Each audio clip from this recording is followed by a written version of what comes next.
Hello viewers, আসসালামু আলাইকুম। Welcome to my channel Dolly's kitchen. আজ আমি হাজির হয়েছি দারুণ স্বাদের ও মজাদার একটি রেসিপি নিয়ে। আজ আমি তৈরি করে দেখাবো আলু ও বেগুন দিয়ে চাপিলা মাছের চচ্চড়ি। আর এটা কিন্তু আমি হাতে মেখে তৈরি করব। যাই হোক, আমি কিভাবে চাপিলা মাছটা তৈরি করব। আমি এখানে 250 গ্রাম চাপিলা মাছ নিয়েছি, ধুয়ে পরিষ্কার করে নিয়েছি। আর আলু ও বেগুন নিয়েছি। এখন আমি এই একটা কড়ার ভিতর পরিমাণ মতো তেল দিয়ে দিচ্ছি 1 কাপ পেঁয়াজ কুচি, দিয়ে দিচ্ছি কেটে রাখা কাঁচামরিচ, দিয়ে দিচ্ছি রসুন কুচি, আর দিয়ে দিচ্ছি স্বাদ মতো লবণ, আর দিয়ে দিচ্ছি আধা চামচ মরিচের গুঁড়া, দিয়ে দিচ্ছি আধা চামচ হলুদের গুঁড়া, দিয়ে দিচ্ছি আধা চামচ ধনের গুঁড়া, দিয়ে দিচ্ছি আধা চামচ জিরার গুঁড়া,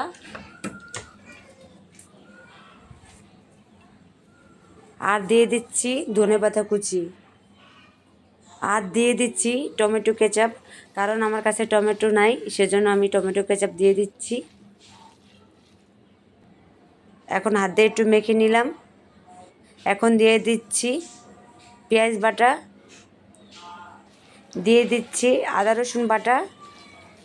এখন আবারও হাত দিয়ে ভালোভাবে মেখে নিচ্ছি। এখন দিয়ে দেব আলু ও বেগুন। এখন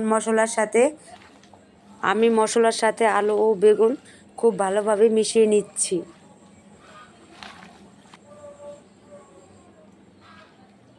আর এখন দিয়ে দিব চাপিলা মাছ। এখন আলতো হাতে চাপিলা মাছটা হাত দিয়ে মেখে নিব, আর আলু বেগুন মশলার সাথে মিশিয়ে নিব। এটা কিন্তু আস্তে আস্তে মিশিয়ে নিতে হবে। এখন আমি দিয়ে দিচ্ছি পরিমাণ মতো পানি। আর পানিটা কিন্তু আমি বেশি দিব না, অল্প পানি দিব, কারণ এটা আমি চচ্চড়ি করব তাই। এখন আমি চুলায় বসিয়ে দিয়েছি। এখন আমি একটা ঢাকনা দিয়ে ঢেকে দিচ্ছি এই চচ্চড়িটা করব বলে।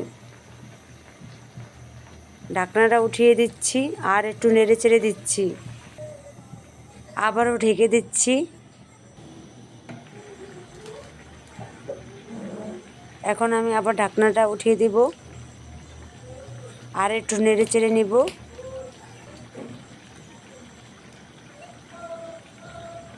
এখন দিয়ে দিচ্ছি ধনেপাতা কুচি, কারণ ধনেপাতাটা আমার খুব পছন্দ, আর ধনেপাতা দিলে একটা খুব সুন্দর ফ্লেভার বের হয়।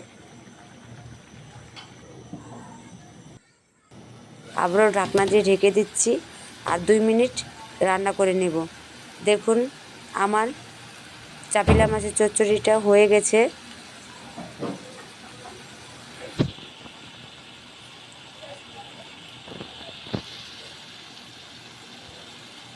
এখন আমি চুলা থেকে নামিয়ে ফেলবো। তৈরি হয়ে গেল আমার চাপিলা মাছের চচ্চড়ি আলু ও বেগুন দিয়ে।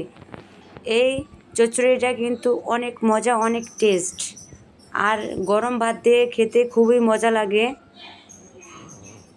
আর যদি আমার ভিডিওটা আপনাদের ভালো লাগে তাহলে আমার চ্যানেলটা অবশ্যই সাবস্ক্রাইব করবেন। আল্লাহ হাফেজ।